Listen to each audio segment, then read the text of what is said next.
We'll discuss a lot about technology for the next 1 hour. I'm not going to bore, I'm not going to kill you with the presentation slides. I'll make it as much as informative for you.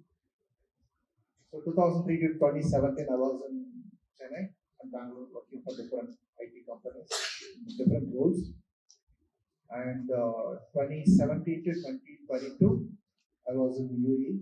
I was having 3 government projects, one from Dubai, one from Ajman, one from Abu Dhabi, and the 3 government POCs, again, government proof of concept, a stage before an actual project. There is a lot to talk about those projects.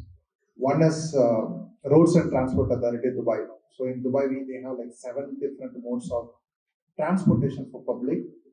One of them is private-owned taxis. It is called limousines. What we did, there were around 7,000 plus limousines from 100 plus companies. So our company, they installed IoT devices in around 3,500 plus limousines in a short span of time. So